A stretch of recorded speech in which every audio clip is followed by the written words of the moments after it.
D'abord une des Dans choses. l'ordre, ça va être dur pour moi de l'établir. Je crois que c'est dans un certain ordre, mais je ne suis pas sûr que justement à cause de cette nécessité de marier d'abord les filles, je ne sais pas s'il n'y a pas eu d'abord des mariages de filles. Donc, Sonia ou Anna, je ne sais pas au juste. donc Elias n'était pas parmi les premiers, je crois. alors Sonia donc s'est mariée avec, tu me redis? Avec Pincus Rosenkind, Oui. ténor. Il avait une voix splendide, Oui. et dans la chorale dont je te parle du Seder, il ne déparait pas sur le reste. Hein. C'était beau, ça. Puis ce qui était aussi les concerts, quand venait par exemple Scholek et Yankel qui venaient en visite de Liverpool, ou quand Ellie est venu d'Amérique. Tout à coup, on se mettait au piano, et alors la sœur, Heike, la sœur de Scholek, donc, elle avait une voix splendide.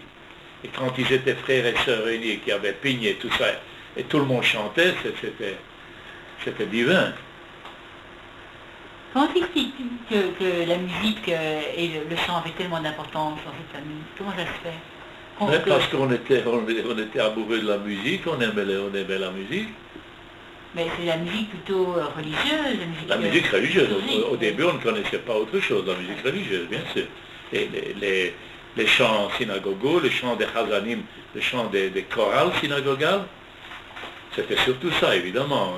La musique profane, personne ne la connaissait. Qui savait qu'existait quelque part un Beethoven, un Wagner, un Schubert, Schumann, personne ne savait. Enfin, nous ne le savions pas. Et probablement que si on avait fait un test parmi les habitants de Stavichin, il n'y en a pas beaucoup qui auraient répondu positivement. Et donc personne ne t'a appris la musique non plus? À Stavichin, non. Moi j'ai appris le chant synagogal comme on apprend une chanson à un enfant. Tararira, tararira, on ne m'a pas donné des notes à lire. Donc, c'est pas ton père qui t'a appris la musique non plus? Non, il m'a appris à chanter, le chant, les mélodies, les airs à chanter. Et notamment, comme j'étais soliste dans sa chorale, il m'apprenait la partie qui me concernait. Mais j'assistais aux répétitions, j'entendais les autres avec qui il avait un travail de titan. Moi j'avais l'oreille musicale, eux ne l'avaient pas du tout. Il s'agit d'apprendre tout un répertoire de Yom Kippour et de Rosh Hashanah à des gens qui n'ont aucune idée. Tu te rappelles de ça? Tu le vois encore Un tout petit peu. Ouais. Je sais qu'ils poussaient des hurlements parce qu'ils étaient épouvantables. Ils n'avaient pas la force et la patience de les écouter. Ça gueulait, je te dis, hein. Et après ça, il s'agissait d'avoir une belle voix pour chanter.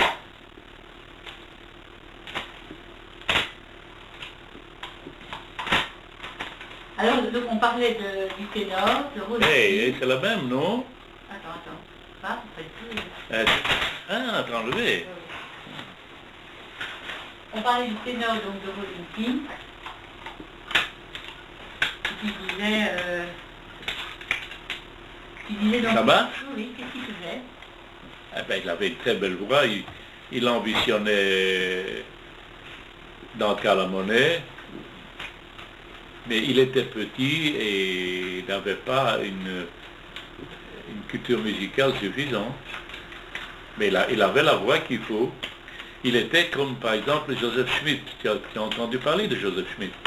Non, tu sais vraiment rien, hein? Joseph Schmidt était un ténor viennois, très célèbre, juif d'ailleurs, et qui a fait des films. On a vu à Bruxelles des films avec Joseph Schmidt. C'était pas du tout en tant que juif, c'était un ténor d'opéra. Et il est d'ailleurs venu à Bruxelles et nous avons été... Il était invité chez le rabbin Hofstein qui était à ce moment-là... Non, c'était pas Hofstein, c'était... Ouh là là, comment ça s'appelle? Le dernier rabbin qui était là. Ullmann. Non. avec un S. Oh, je me rappellerai le dernier rabbin qui était jusqu'à la guerre. Et non. Friedman, un rabbin Friedman? Non, un rabbin avec une belle grande barbe comme ça. Celui qui a exercé les Juifs pour aller s'inscrire, c'est ça? Non, il a exercé pendant plusieurs années. Pendant la guerre, il y en a un qui a dit allez vous inscrire. Ah non, ça je sais pas. Donc lui, il a dû partir. Bon, ça ne viendra pas maintenant. Et il l'a invité un vendredi soir au Shabbat et il nous a fait venir après le dîner. Et Joseph Schmitt nous a chanté des chants religieux. Eh bien, oncle Pigne voulait faire cette carrière-là, mais l'opportunité ne se présentait pas. Après, il a voulu être rue de la Régence Hazen, ça ne marchait pas non plus.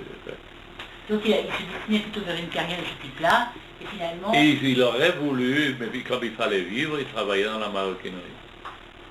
Il avait son propre atelier? Non, il travaillait chez autrui. Donc jusqu'à la guerre. Jusqu'à la guerre.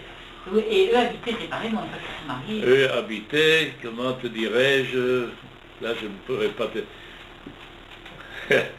avant d'arriver sur le grand boulevard, là où il y a la kermesse, donc, boulevard de Midi. Oui. Avant la rue Van Artevelde, il y a une autre rue.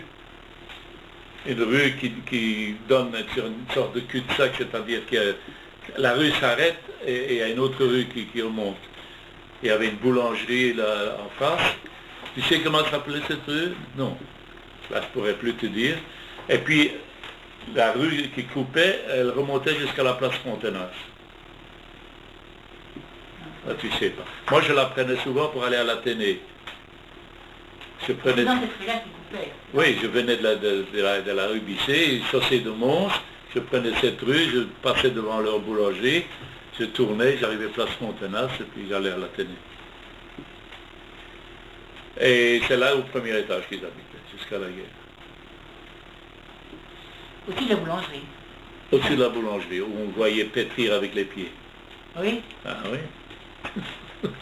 Et lui, donc, c'était un homme avec qui tu entendais bien, qui t'appréciait dans la famille? Puis oui, bien sûr, je l'aimais bien. Alors, tante Fanny s'est mariée avec Esther. Tante Fanny s'est mariée plus tard avec Kessler. Comment elle s'appelait? Samy. Et j'ai un souvenir anecdotique. Samy était très fort, très bâti en puissance. Et donc j'étais déjà un jeune homme, c'est-à-dire j'étais pas un snul non plus, il y avait Maurice aussi, et on était à Boisfort, mes parents pour l'été étaient à Boisfort, et on est entré dans la forêt avec mon père, Samy, Maurice et moi, et tout à coup, mon père s'est mis à courir. Aucun de nous n'a pu le rattraper.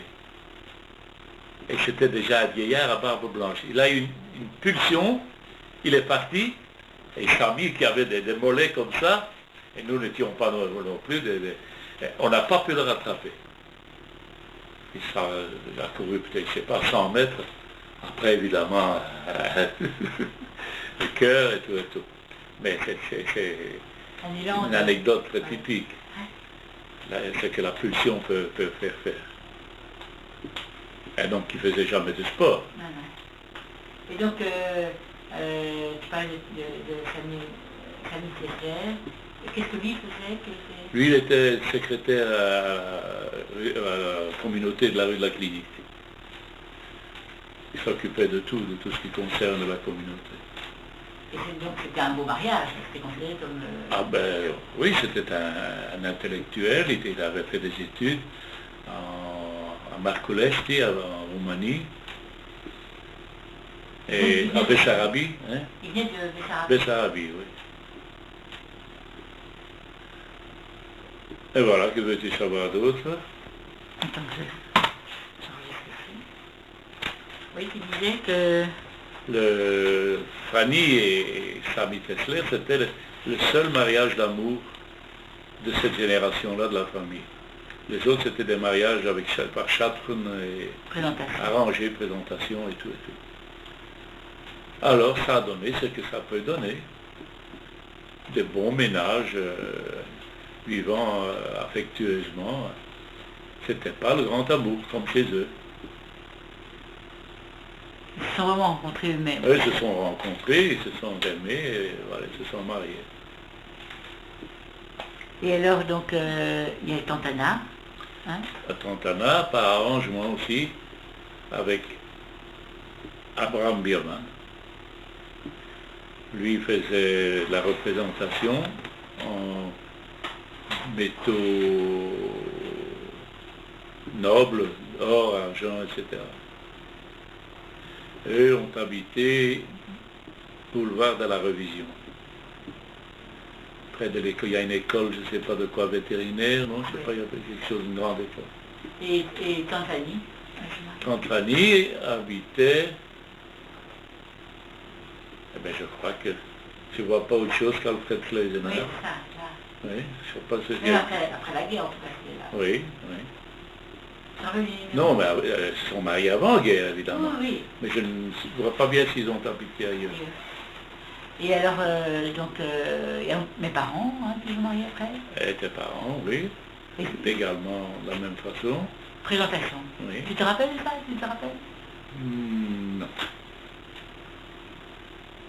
Non, je me souviens, pas anecdotiquement ou bien avec précision, non. Je sais, ils devaient se marier, ils se sont mariés, et je crois qu'ils n'ont pas voulu de grand tralala.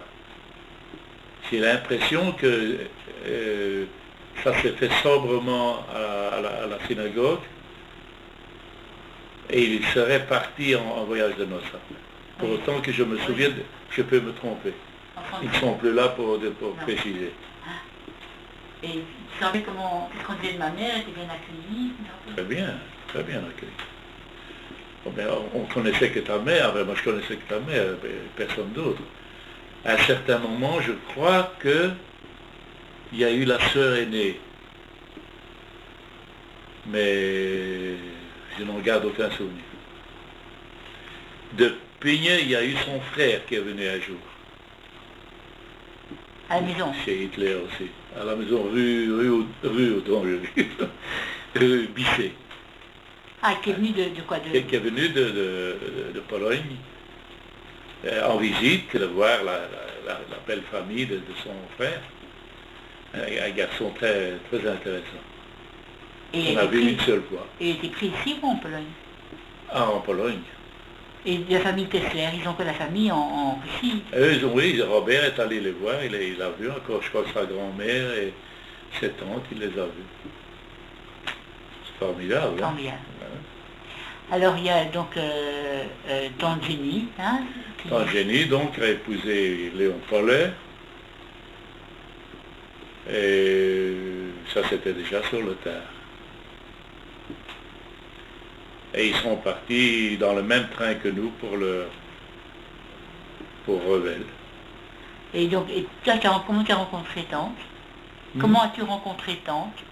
C'est-à-dire ma femme? Oui. Eh bien, j'allais au Maccabi, place Fontenas. Tu connais, je ne sais pas si ça existe encore, la place Fontenas, l'établissement. On avait, c'était pour ainsi dire le local du Maccabi. Et quel âge? Ah, ben j'avais 21 ans. Et de temps en temps, il y avait des soirées dansantes. Et puis un beau jour, un monsieur est venu avec une jeune fille, sa fille. Et il a dit, je ne sais pas comment ça s'est fait, c'est elle qui le sait. Elle s'est mise au piano pour que nous puissions danser. Et puis, elle a dansé elle-même, je suppose, au son du piqueur. Et j'ai dansé avec elle. Et puis, plusieurs danses. Après, elle est allée raconter à sa mère qu'il y a un jeune homme mal élevé qui lui a tenu la taille, même après les danses, ce qui ne se fait pas. Et puis tout le monde, nous l'avons tous reconduit, elle habitait rue de Mérode. Au début de la rue de Mérode, au bout de la rue de Mérode, mais avec, je ne sais pas, une demi-douzaine de camarades, on l'a reconduit chez elle. Et puis c'est tout. Et je suis rentré chez moi. Et quelques temps après, je ne sais pas combien de temps après, je suis passé pour aller à la gare du Midi, je suis passé chez elle, enfin, sans savoir, même sans me souvenir où elle était. Elle sortait d'un magasin. Ah, bonjour, bonjour, ben voilà. Alors, qu'est-ce que vous faites? Je dis, ah, ben, je chante, c'est ça. Vous chantez? Moi, je joue du piano, vous le savez. Ah ben, si vous voulez m'accompagner au piano, hein, voilà. Et je suis monté chez elle, elle m'a accompagné au piano. Et puis, comme dit l'autre, je ne suis plus redescendu. Et quand tu as commencé à chanter? Chanter quoi? En général? Ben, j'ai toujours chanté. Non, il y avait, quand est-ce que c'est devenu... À ma voix a mué. J'espérais avoir une voix de ténor. Et ma voix a mué, j'ai attrapé une grosse voix. Mais je chantais tout le temps, je forçais ma voix pour devenir ténor, pour chanter le plus haut possible, jusqu'à ce que je me sois rendu compte qu'il valait mieux que je me... C'était encore au lycée, à l'Athénée, c'était encore à l'époque de l'Athénée, sa voix. C'était l'Athénée, oui, oui, oui. Donc on avait déjà reconnu que tu avais une belle voix, on te le disait. Ah oui, il y avait, à l'Athénée, il y avait, à la classe de flamand, il y avait dans le livre de flamand des chansons. Et Kennisman et moi, on chantait en duo des Kleine, kleine Moederkalein, ja, da, der Ridein, kleine, kleine Moederkalein. On chantait à deux voix. Le professeur était en admiration. Oh, c'est beau de faire ça en duo. Parce que lui, il voulait nous faire chanter à l'unisson. Donc déjà là-bas, comme disent les livres, il avait une vocation, déjà à 12 ans, il chantait à l'école. Mais chez moi, il n'était pas question de ne pas chanter. On chantait tout le temps, on chantait des Zmirot, on chantait les œuvres synagogales de mon père. Tout le monde connaissait, les filles aussi connaissaient ça. Les œuvres synagogales, est-ce que tu les as chantées toi quand tu étais Chazan? Tu les as chantées? Les quoi? Les œuvres synagogales de ton père. Une partie, oui. J'ai introduit, moi, parce que je n'ai accepté de devenir Chazan que si on me laissait libre de chanter ce que je veux. Parce qu'il y a un programme dans les synagogues du consistorial. Il faut chanter le vendredi ça, le samedi ça, le tel jour de faire ça. Il y a des bouquins. Moi, je dis non, moi, ça ne me convient pas. Si on me laisse faire, d'accord. Alors, au début, j'étais candidat à la rue de la Victoire, à la grande synagogue. Ils ont dit non, nous, c'est le Chad Daoudi, le Kraskala, c'est comme ça et pas autrement. Alors, j'ai dit, j'attendrai. Et puis, c'était Léon Algazi, qui était le directeur musical, qui est le parrain d'Alain, qui était venu d'abord me chercher pour la rue de la Victoire. Et il était très désolé, déçu que je n'ai pas accepté, parce que lui, il était chef de chœur, là. Il aurait tant voulu que ce soit moi. Et il a fait le siège chez moi, il venait, il insistait, qu'est-ce que vous avez à courir avec des valises, courir à la province, de scène en scène, installez-vous. Je dis non, ça ne me convenait pas, ce système-là. Moi, je veux chanter les œuvres de mon père. Et puis un beau jour, il s'est amené, il a dit, écoutez, la place de Nazareth est vacante, vous pouvez faire ce que vous voudrez.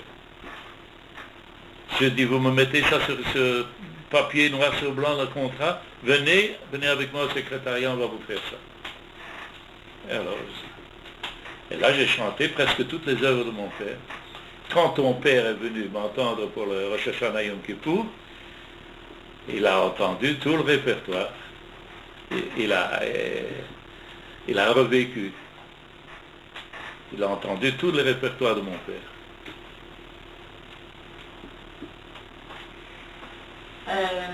Et tu penses si les gens appréciaient? Ils adoraient. C'était encore toute la population d'origine polonaise. Jusque-là, ils n'avaient entendu que des chants synagogaux, une liturgie presque chrétienne. Et là, ils entendaient le vrai Chazon. Et d'ailleurs, quand je rencontre encore des survivants, ah, monsieur Chalut. C'est toujours ah, monsieur Chalut. Mais ça, tu n'as pas enregistré sur la... Il y a des enregistrements. Tu en as? Je dois en avoir, oui. Des offices. Oui. Clandestinement enregistrés, donc de mauvaise qualité. Oui. Avec le bruit des gens et les réponses du public et le claquement des pupitres, etc., etc. En fait, ça fait un souvenir. Ah, oui. Donc, quand est-ce que tu as pensé que tu allais devenir, en faire une profession? Comment ça s'est passé? Eh bien, avec Tante Josette, on chantait au piano, quand je me suis aperçu que ma voix prenait de l'ampleur et du brillant, alors j'ai attrapé des ambitions. Des ambitions à la mesure de mes moyens, de ce que j'aurais pu rêver, c'est-à-dire entrer dans le cœur de la monnaie, par exemple. Ça, c'était le... Pignot aussi rêvait de ça. C'était le summum de ce qu'on pouvait rêver. Jamais je n'aurais imaginé que je serais un jour sur des scènes d'opéra avec des premiers rôles. Tu es rentré dans le cœur de la monnaie? Dans les chœurs, non, jamais. J'ai pas réussi mon rêve. Tu connais l'histoire on peut peut-être fermer, non? Ce type qui veut devenir bedeau, qui veut devenir chameau. Tu ne connais pas? Non. Il y a un type qui arrive là, dans une synagogue, et il n'a pas d'argent, il n'a rien, il demande, est-ce que vous n'avez pas besoin d'un chameau ici? Ah non, il y a un chameau à la maison, c'est pas possible. Ah, c'est le rêve de ma vie. Pas moyen. Mais alors, de quoi pourrais-je vivre? Écoutez, je vais vous donner quelques subsides, vous allez acheter des crayons, des cahiers, vous allez les vendre, vous avez fait comme... Bon, merci, il s'en va, il achète des crayons, des papiers, des cahiers. Les années passent, il devient millionnaire, multimilliardaire. Et puis un jour, son secrétaire vient avec un document. Monsieur, s'il vous plaît, voulez-vous signer? Si je savais signer, j'aurais pu devenir Chams. Multimilliardaire et son rêve c'était d'être Chams. Alors, donc, bon, alors j'ai posé, c'était comment se soignait-on? Donc, à Stavichin, d'abord, quels sont tes souvenirs? Il n'y avait pas, en principe, il n'y avait pas de docteur. Il y avait peut-être un docteur chrétien, mais on ne faisait pas appel à lui. Il y avait ce qu'on appelle un Felcher. Il était coiffeur, il était soignant, il posait les ventouses, c'était une espèce de rebouteux, quoi. Et c'était à lui qu'on faisait appel. Et quand j'ai été très gravement malade, c'est à quel âge, ça? C'était quel âge? Oh, je devais avoir 2-3 ans, je ne sais pas au juste. Et tu sais quelle maladie tu as eu? Aucune idée. Une maladie, maintenant on rigolerait avec une aspirine peut-être, mais il n'y avait rien à l'époque. Alors ma mère m'a pris dans ses bras, dans le lit, dans la chaleur, elle m'a fait suer pendant plusieurs nuits, et je m'en suis sorti. Mais lui, il a participé de quelle façon, je sais pas, de me faire une saignée ou me poser des ventouses. Et comment tu sais que tu t'es malade? Ah, ben ça, c'est pas moi, j'ai aucun souvenir. Pas de souvenir. Aucun, mais mes soeurs m'ont raconté. Ouais. Et sinon, c'était lui le guérisseur, le Felcher. Et tu travailles quand il posait les ventouses? Non. Tu as vu ça, il a posé des ventouses? A posé des ventouses, j'ai vu ça encore en Belgique. Ouais. Moi aussi. Ah bah oui, ça fait. Je ne sais pas si ça se fait encore, mais c'était pas si longtemps que ça. Ouais. Et en Belgique, tu t'occupais donc, il y avait un médecin, comment vous soignez? Non, mais il y avait plusieurs, je ne me souviens pas au juste, il y avait un très vieux médecin qui nous soignait. Vers la fin, il y a eu Sperka, que tout le monde connaissait, ne toi pas, je ne connais rien. Il y a eu Hellman, donc le mari de Rafi Kubovitsky.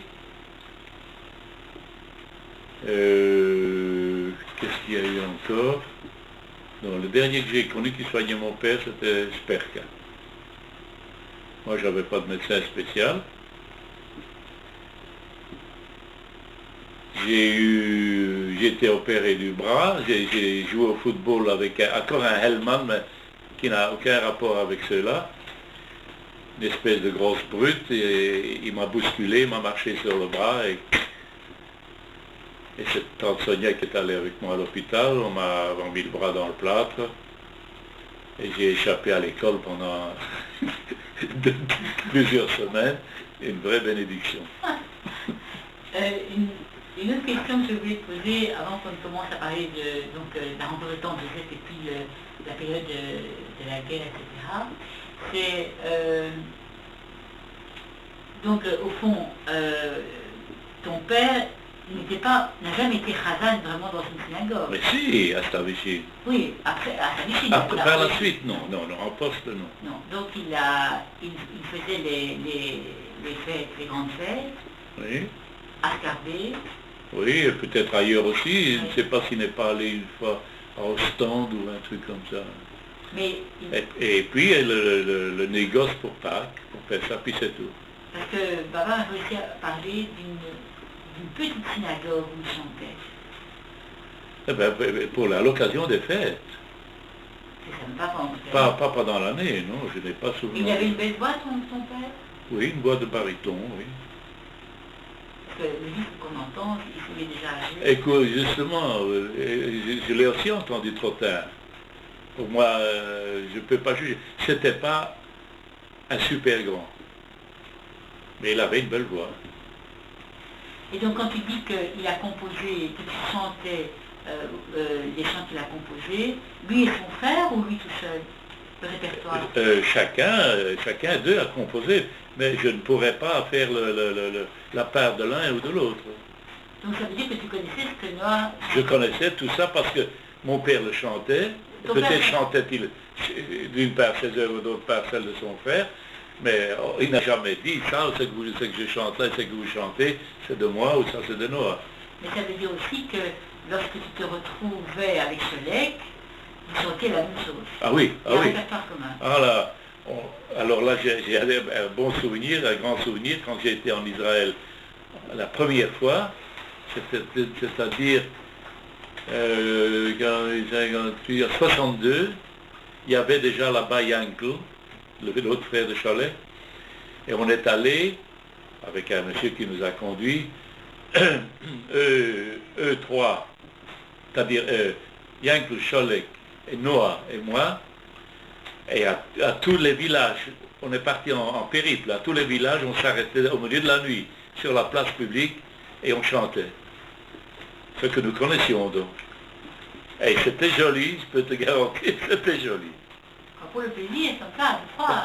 Pour nous et pour réveiller les gens. Les gens venaient, ils nous écoutaient. On a fait tout un périple. On est même allé sous les fenêtres de Tantram. On s'est arrêté en bas et on a commencé à chanter. Elle est à courir. C'est un voyage de plaisir. Ah ben ça a été du plaisir, oui. On a fait Beersheba, on a fait il y a un village artistique, je ne me souviens pas comment il s'appelle. On a fait Haïfa. Partout, on a chanté au milieu de la rue. Pour avoir de l'argent, non? Ah non. Brusquement on s'arrêtait et donnait le ton à chacun et on chantait. On se faisait plaisir. Ah, oui. C'est un plaisir de gamin, hein. On était des gamins à ce moment-là. Oubliez l'âge, oubliez la qualité, la dignité de les révérends. Cholek était médecin. Oui, mais l'autre était révérend. Il était joyeux, Ah oui, très gai. Ah oui. Et le fils... Cholek était gay, et lui il était gay. Et le fils donc Jack... oui, il était gay aussi. Norman. Non. Oui, il chante... Il est Chazan. Je sais, mais il chante la même chose que toi? Ça, je ne sais pas ce qu'il chante. Non, je crois qu'il doit être ce que moi j'aurais pu devenir, c'est-à-dire obligé à une certaine liturgie. Il connaît, tu crois, ou pas? Je pense que c'est son père, il a dû apprendre. Oui, sûrement. Tu n'as jamais été écouté, tu ne sais pas... Oh, non. J'aurais pu si j'avais été à la bar mitzvah de son fils. Ouais. Maintenant, ça semble être définitivement clos, ce chapitre-là. Pourquoi? C'est pour quelle raison j'irais d'occasion pour aller à ces choses-là. Je voulais encore que... Donc, À Liverpool, oui. et même plus tard, il a... Mais pas dans la libérale, vous direz dans la libérale. Ah non, dans une... comment il appelait ça là-bas? Congregation, quoi, comme ici le consistoire, quoi. Et après, il allait faire les offices de Yamim Noraim aussi. Après, ça veut dire quoi après? Après qu'il ait fini de faire son... à la retraite, quoi. Une fois qu'il a pris la retraite... Il y avait une belle voix? Toujours pareil, ça se cantonne dans le même... Comme Élie, comme moi, j'ai l'impression que la plus belle voix d'entre eux, c'est Cholek encore qu'il avait. Une jolie filet de voix de ténor que j'ai beaucoup aimé. Eux, c'était plus barytonnant, mais moins agréable à entendre, je crois. La sonorité n'était pas la même. La pâte vocale.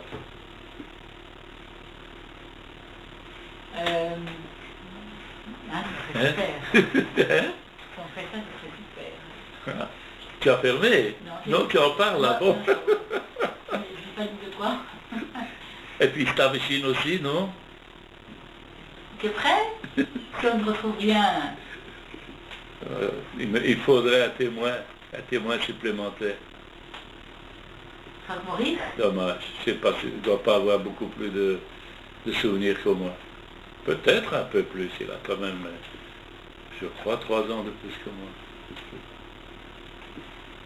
Oui, donc maintenant, une fois que vous êtes arrivé en Belgique, est-ce qu'il y a eu des traditions familiales qui ont changé et qui sont différentes de la Pologne et d'autres choses? Non, les traditions étaient traditions. Ça il n'y a rien de changé. Le vendredi soir, Shabbat, Zmirot et samedi matin, pareil. Absolument rien n'a changé. Alors donc, au niveau du travail, mon père il a étudié en cours du soir, il m'a dit l'électricité, Ouais. et il s'est retrouvé dans cette lustrerie, hein, Kaufmann. Qui a encore travaillé? Tante Fanny a travaillé là? Tante Fanny a travaillé là. Pas les autres. Non. Et c'était un juste patron. Oui. Hein? Ouais. Qu'est-ce que tu as touché de cette époque-là? Qu'est-ce que tu te rappelles, toi? Tu allais le voir, là, son travail? J'ai dû aller une fois, parce que je me souviens de la lustrerie, Oui. mais comme ça, occasionnellement, une fois, sans plus.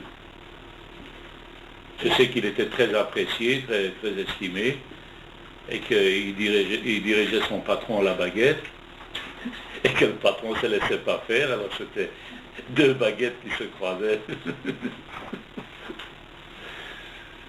Il n'était pas commode, ton père. Non. Je crois qu'avec vous, c'était Pas la même chose. Pas la même chose, si. Ah. Non.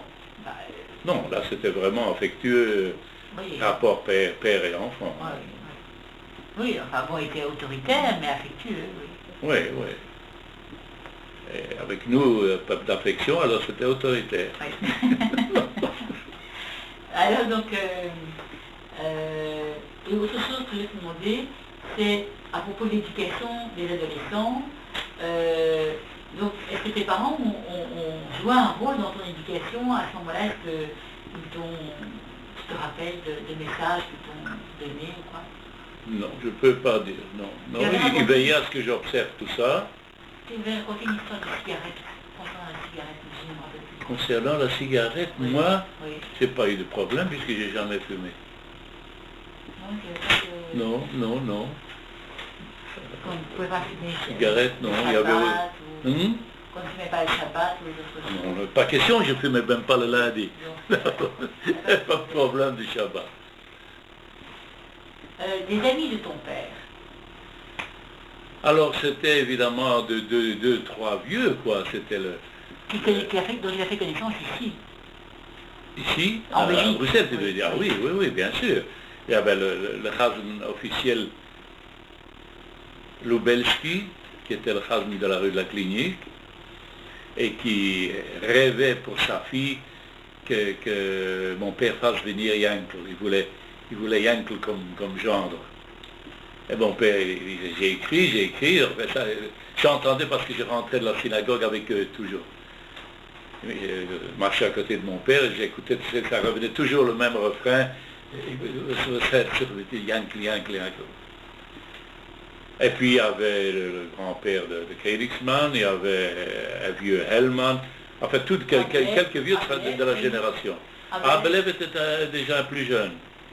Abelev, lui, s'accrochait, il voulait.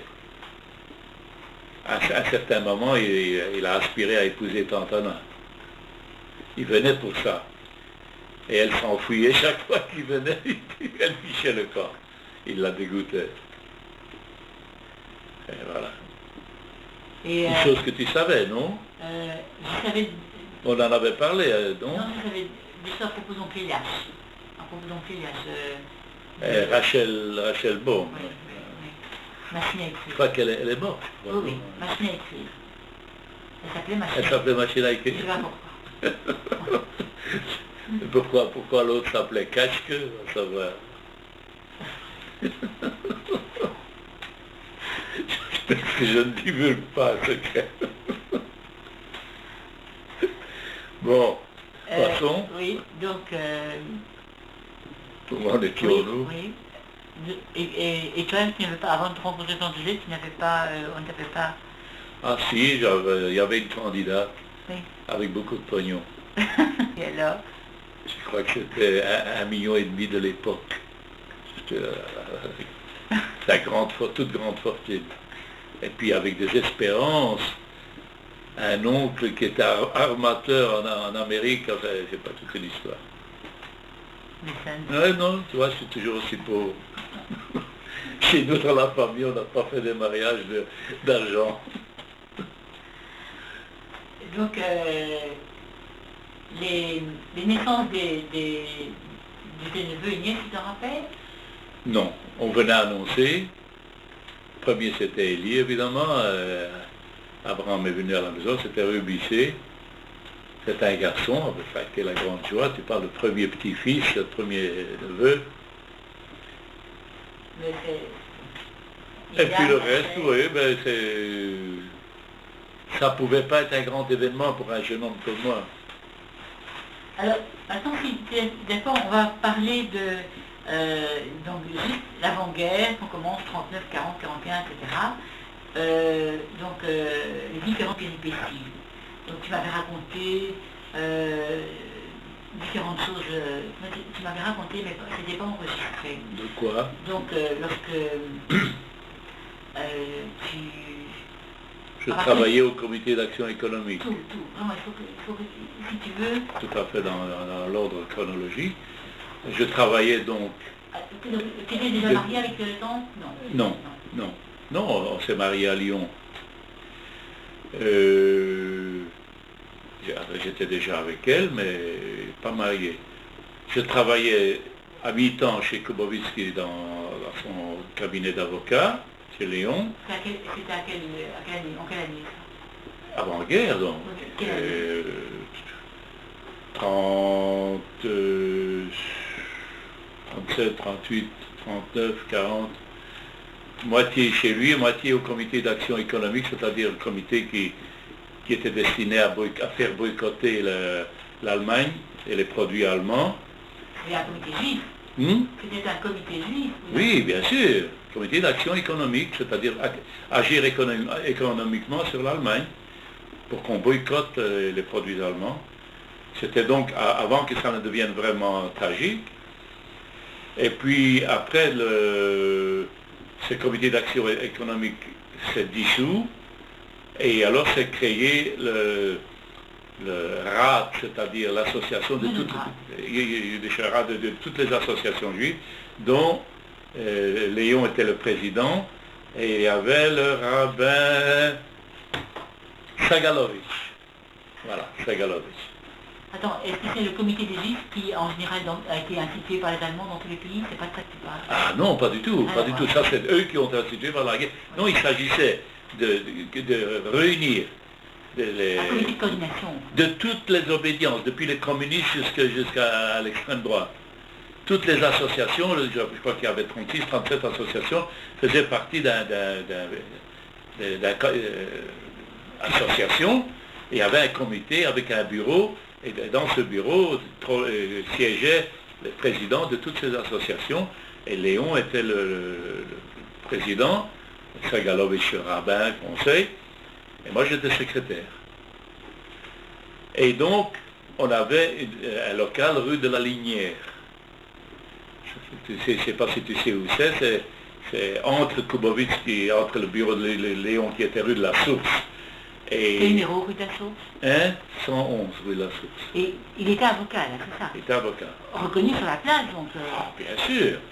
Sans compter président de tout ce qui pouvait être présidé de juifs à Bruxelles. Reconnu et tout. C'était un homme brillant? Très brillant, très brillant. Il est devenu ambassadeur, il aurait pu devenir, je le voyais président de conseil au président d'Israël. Il avait beaucoup de connaissances et beaucoup, une culture extraordinaire, une intelligence supérieure. C'était pas usurpé, c'est que les postes qu'il occupait. Il parlait bien ou bien? Il parlait bien, écrit, non, je ne pense pas qu'il ait écrit des œuvres. Non, un tribun. Tribun, oui. Un vrai tribun. Il était d'ailleurs considéré, puisqu'il était, à un certain moment, il était vice-président du Congrès juif mondial. Daphne Goldman était le président, lui il était le vice-président. C'était une très grosse personnalité, il aurait pu aller beaucoup plus haut. Bref, lui il était donc le président de ça, et il y avait un local rue de la Linière, où il y avait entreposé un fichier, le fichier de tous les juifs. Et grossièrement interpréter la chose, si Hitler avait mis la main là-dessus, il n'y avait qu'à aller de porte en porte et ramasser tous les juifs. Donc ce fichier était dangereux. Et quand la guerre s'est déclarée, tant que je... Oui, donc ce fichier, ils ont posé les scellés sur le local de la rue de la Linière. On n'avait pas droit d'accès. Quand je suis revenu de Revel avec mes parents, j'ai été pour voir et j'ai vu les scellés. Et je savais ce qu'il y avait à l'intérieur, une véritable bombe. Une bombe générale et une bombe en ce qui me concerne. Alors, on a convenu avec tante Josette qu'il fallait absolument dérober ce fichier. Alors, elle est très culottée. Moi, je l'attendais dans la rue, elle est entrée, elle a brisé le scellé. Et elle n'a pas eu le temps d'entrer, que la propriétaire est accourue, a poussé des hurlements, a appelé la police. Et tante Josette a été arrêtée par la police. Elle a expliqué grosso modo, elle le dirait mieux que moi, et on l'a relâchée. Mais maintenant, il était évident que nous ne pouvions plus rester, ni elle ni moi. Il fallait le soir même partir. Le soir, c'était difficile, mais il y avait une place Jamère, une voiture en partance tous les jours le matin pour Paris. Alors, on a réservé 2 places là-dedans, et ils ont dormi, elle a dormi je ne sais où, chez une amie, et moi j'ai dormi en dehors de chez moi. Et le lendemain matin, à la première heure, on est parti dans cette camionnette pour Paris. Et donc le fichier a été trouvé par les Allemands, sans doute. Ce qui s'est passé ensuite, je ne sais pas. Probablement que ça leur a facilité la besogne pour retrouver, avec Jacques et compagnie, pour retrouver les Juifs. C'était une bombe et on n'a pas eu la présence d'esprit dès le premier jour de la guerre de la détruire. Koubovitski est parti pour l'Amérique. Non, il est d'abord parti pour la France, puisque ton père l'a vu là-bas, à Bordeaux.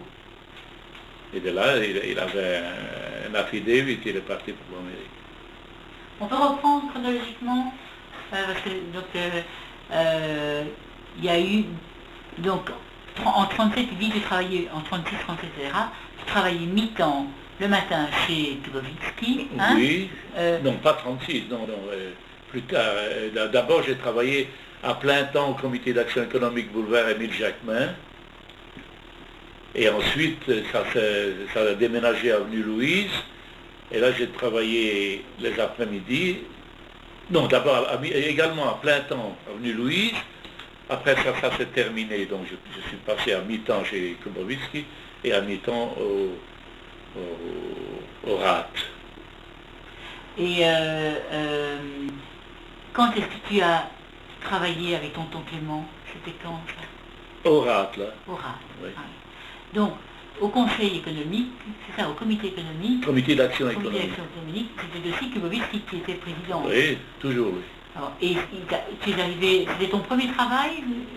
Non, on m'avait trouvé un poste de surveillant dans un machin où on découpe, on fait de la découpe dans le cuir, des talonnettes, on faisait des fabricants de pantoufles.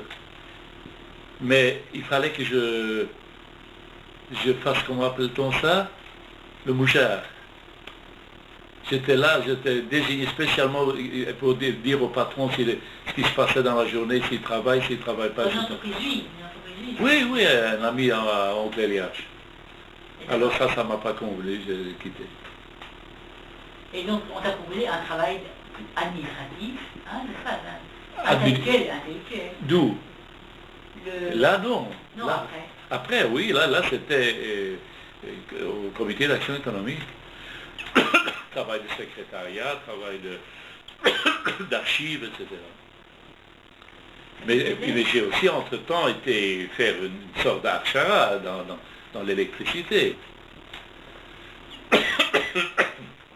Faire des gaines dans le béton pour mettre dedans des fils électriques.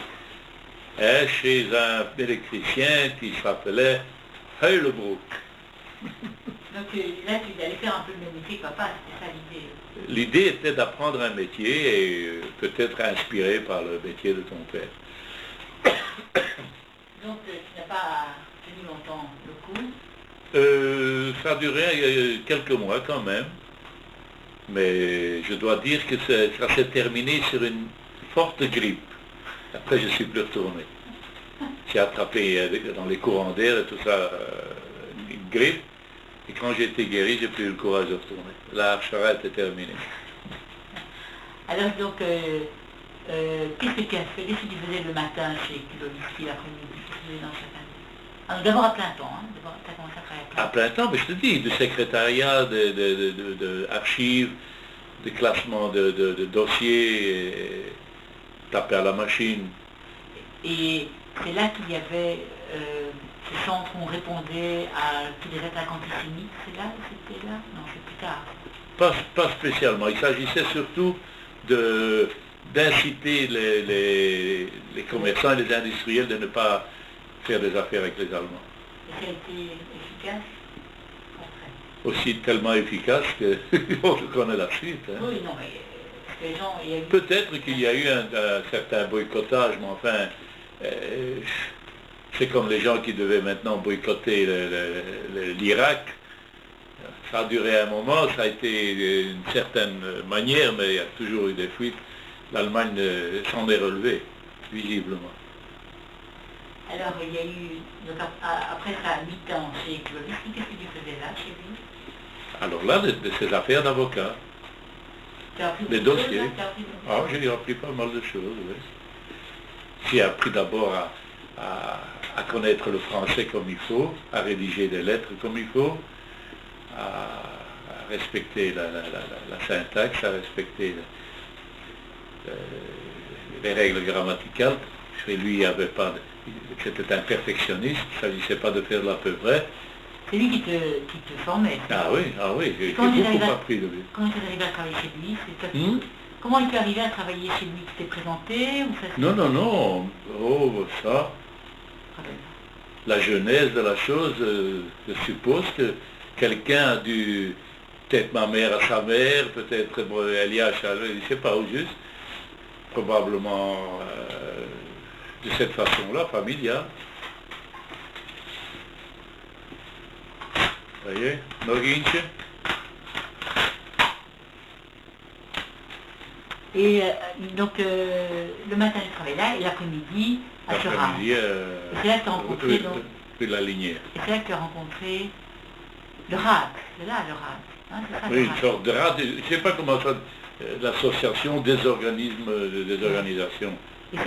L'union des organisations, quelque chose dans ce genre. C'est là que tu as rencontré Clément Filbro. Oui, il travaille également là-dedans. Tu n'as pas de souvenir particulier de ce moment-là? De lui? De lui ou de ton travail à ce moment-là? Non, c'était un boulot comme un autre, quoi. Et on sentait déjà que les menaces contre les Juifs?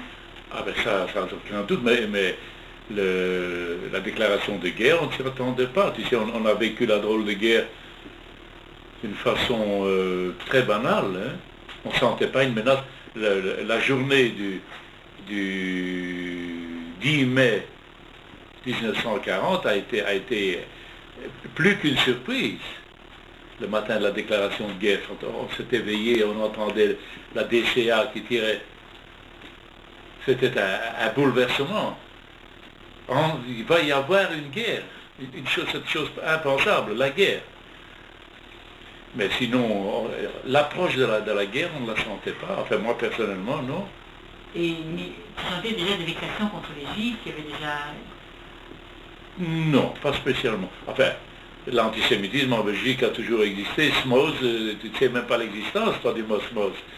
Mais moi, quand j'allais rue Haute ou rue Blas, on criait Smoz derrière moi. Pourquoi est-ce qu'on t'identifiait? À quoi on t'identifiait? À quoi on reconnaissait? Et pourquoi? Même quand il y avait des juifs blonds et grands et avec des yeux bleus, ils criaient Smoz quand même. Les antisémites peut-être en général, et les Belges surtout, ils avaient la vertu extraordinaire de reconnaître un juif entre tous, dans une foule de gens. Alors, donc, il y a eu la déclaration de guerre, le 10 mai, et puis, si on reprend ces événements-là, donc, à ce moment-là... Le 10 mai, à ce moment-là, c'est donc la panique. Qu'est-ce qu'on fait? Toi, tu vivais séparé de tes parents, hein? Non, j'étais chez les parents, j'avais une chambre avec eux. Ah, c'est ça. Rue André Hennebick. C'est encore un autre endroit, ça. Oui, ça c'est... Après la rue Bissé. Après la rue Bissé, c'était la rue de Mérode. Et après la rue de Mérode... Quel numéro, rue de Mérode? Dans les 300, tout au fond, là, tout au bout, près de l'église. Après, c'était rue André Hennebick. Qu'est-ce qui justifiait le déménagement? C'était quoi? Une amélioration de niveau de vie? En général, je ne pourrais pas te dire ce qui justifiait vraiment. Si c'était économique, si c'était confort, je ne sais pas. Mais tu as le souvenir de la rue Bissé parce que c'était la plus belle maison? J'ai souvenir de tout, de toutes les maisons. Oui, mais c'est comme celle-là étant la plus belle maison. Ça, c'était la grande maison. Oui. Le reste, c'était des appartements. On a failli habiter Place Barra, et ça n'a pas marché, alors on est allé rue André Hennebick. Quel numéro? 19, je ne serais pas étonné que ce soit 19. Et qui vivait encore dans cette appartement? À rue André Hennebick, mes parents et moi. Maurice était déjà parti. Non, parti. Alors, et les autres étaient mariés. Hein, les autres étaient mariés. Et donc ça, c'était au moment de la déclaration de la guerre.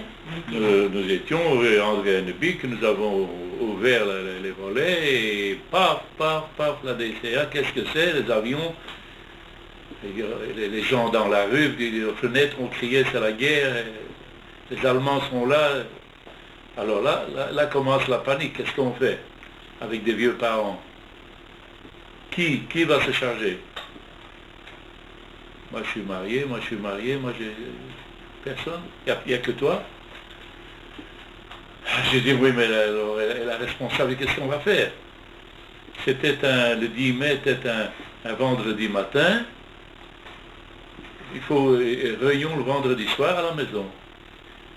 Et le vendredi soir, tout le monde est venu. Et moi, j'ai dit, écoutez, c'est bien simple, moi, je ne peux pas rester. Je suis personnellement en danger, je suis obligé de ficher le camp. Qu'est-ce qu'on fait? Tu dis personnellement en danger parce que tu travaillais dans les organisations. Eh bien, parce que j'étais fiché. Je ne peux pas, moi, je suis obligé de partir. Alors, pas de candidat, personne ne peut se charger des parents. Alors j'ai dit, bon, ben alors je pars avec eux.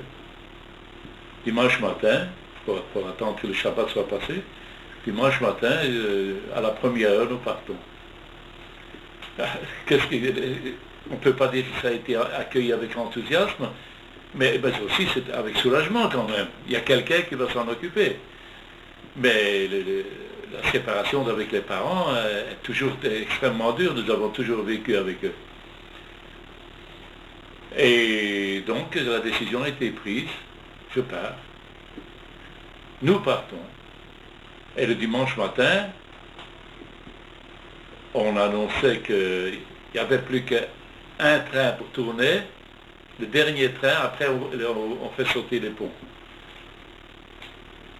Alors on est allé, d'ailleurs mon père je ne sais pas, à 6 heures du matin, il était déjà assis avec les talles de cette file, le melon sur la tête, la canne à la main, il attendait déjà de partir. Et nous avons été à la gare du Midi, et là il y a le dernier train pris d'assaut par tous les juifs de Bruxelles. Toute la barbouzerie, toutes les vieilles barques, tout le monde était là-dedans. Et on nous a trouvé une place. Pourquoi plus les juifs que les autres? Hein? Pourquoi plus les juifs que les autres? Mais parce que c'était les juifs qui étaient en dehors, en péril. Ce pas les Belges qui étaient en dehors. Il y avait probablement des Belges qui craignaient également les Allemands, mais pas autant que les Juifs. On savait tout de même que on était au premier rang, l'antisémitisme en Allemagne, on ne connaissait pas tout le désastre, les camps de concentration, les chambres à gaz et tout ça qui n'existait pas encore d'ailleurs. On ne savait pas, mais on savait que les Juifs étaient en danger si les Allemands arrivent. Et le train devait aller jusqu'à Tournai. Et là, on devait trouver un train pour la France. Et les autres frères et sœurs, ils sont restés... Alors là, pour eux, il y a eu de tas de choses. Il y en a qui ont été jusqu'à Dunkerque, il y en a qui ont fait la moitié du chemin. Chacun a son histoire. Mais la conclusion de tout ça, c'est que dans le train, on a retrouvé Jenny Polaire avec sa famille, et on a retrouvé Maurice. Et plus tard, le 12 mai. Le 13. Non, le vendredi 10, samedi 11, dimanche 12. Ah, le 12, le 12. Était-ce le 12 ou le 13? Moi j'ai un curieux souvenir le 13. Peut-être le 12. Et dans le train, donc on a retrouvé, pas dans le même wagon, mais après on s'est mis ensemble, Maurice, Jenny avec la famille Polaire. Et à Revel sont venus se joindre à nous, ton père et ta mère. Qui étaient déjà là, alors? Non, ils sont venus nous rejoindre à Revel. De quelle façon ils sont arrivés, je ne saurais le dire. Et les autres, on ne les a plus revus qu'au retour. Vous êtes revenus quand? Beaucoup de jours après. De Revel. Oui.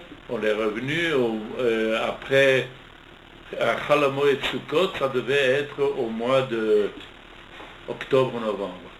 Donc vous êtes resté 3-4 mois à Revel? Ah oui, on est resté plus que ça. Mais juin, oui. Ah oui. C'est là que tu m'avais raconté que vous étiez arrivé, vous étiez affamé, que tes parents et toi vous n'avez touché à rien. Alors on est arrivé, le train a débarqué à Revel, donc on a voyagé pendant 3 jours, je crois, 3 jours, 3 nuits, avec le ravitaillement qu'on suppose.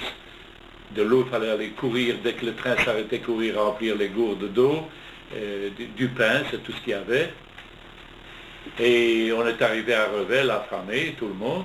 on nous a fait descendre, il y avait donc le café principal, le café de la gare, avec une arrière-salle où les gens dansaient le samedi dimanche, une salle de fête. Et là, on avait mis des paillasses et de la paille par terre pour tout le monde pour dormir. Et on a dressé une immense table où on a servi des saucisses. Tout le monde a mangé des saucisses, sauf mon père, ma mère et moi. Je n'ai aucun mérite parce que c'est viscéral chez moi.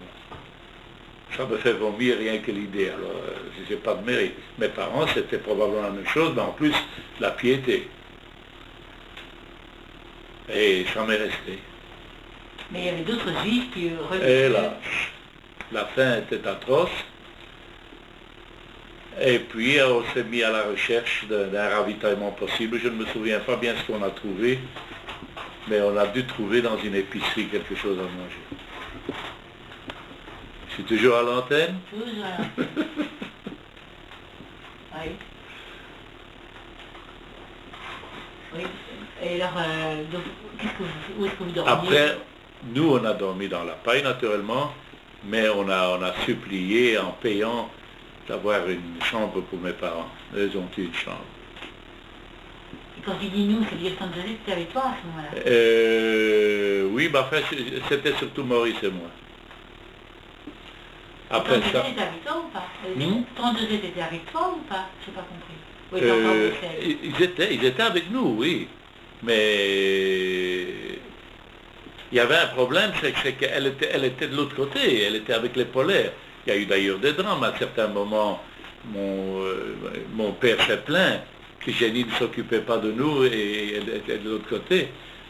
Et moi j'ai dit, mais écoutez, il n'y a pas de problème, vous exagérez, elle n'est plus avec nous, elle a un mari maintenant. Et le malheur veut que les polaires étaient là, enfin, dans la cour du jardin, ils ont entendu ça quand je suis sorti. Monsieur Jacques, merci pour votre compréhension de la situation. Ça m'a emmerdé plus qu'autre chose parce que ça me gênait vis-à-vis de moi. C'est moi qui donne la leçon à mes parents. Mais le fait est qu'ils ont cru, Crane, elle sera toujours là, mais Crane avait un mari. Et le mari avait de la famille, alors elle était passée de l'autre côté. N'empêche, elle vivait avec nous, mais elle était autant chez eux que chez nous. Mais Tante Josette était avec vous? Tante Josette, elle faisait ses études. Je crois que tu parlais de Josette, moi. Non, elle était à Bruxelles. Tu la connaissais déjà à ce moment-là? Mais évidemment, je la connais depuis 1936. Et ça se passe en 40. Bien sûr. Quelles études elle finissait? Eh bien, les études universitaires. À Bruxelles. À Bruxelles. Elle a eu des problèmes de son côté, mais elle est restée à Bruxelles jusqu'à mon retour en octobre ou novembre 40. Et alors, qu'est-ce qui s'est passé donc, à Revel? Il y a encore des choses... À Revel, on nous a placés d'abord ensemble dans une maison avec la famille polaire, et puis naturellement on n'a pas pu s'entendre étant donné qu'ils n'observaient pas le cache-route, et il n'y avait qu'une cuisine pour tout le monde. Alors pour créer un climat, d'abord vous, puis moi, votre casserole c'est pas caché à la mienne. Tu t'imagines, nous pouvions vivre avec nos parents, mais les étrangers n'avaient aucune raison d'accepter les ugales. Mettez ça de côté, ne touchez pas à ça, ne touchez pas votre assiette. Et on a été obligé de demander à la mairie de nous trouver autre chose. Et on nous a trouvé autre chose dans une espèce de château désaffecté, où il y avait des araignées grandes comme ça, et les moustiques, les bêtes grimpaient le long des murs. Mais enfin, il n'y avait pas de problème avec les voisins, il n'y avait pas de problème avec les proches. On était seuls entre nous et... Et Tante Fanny et Tante Sonia étaient restés à Bruxelles? Oui, ils étaient sortis aussi de Bruxelles, je ne sais pas, ils ont tous été jusqu'à Tante Fanny aussi, jusqu'à une certaine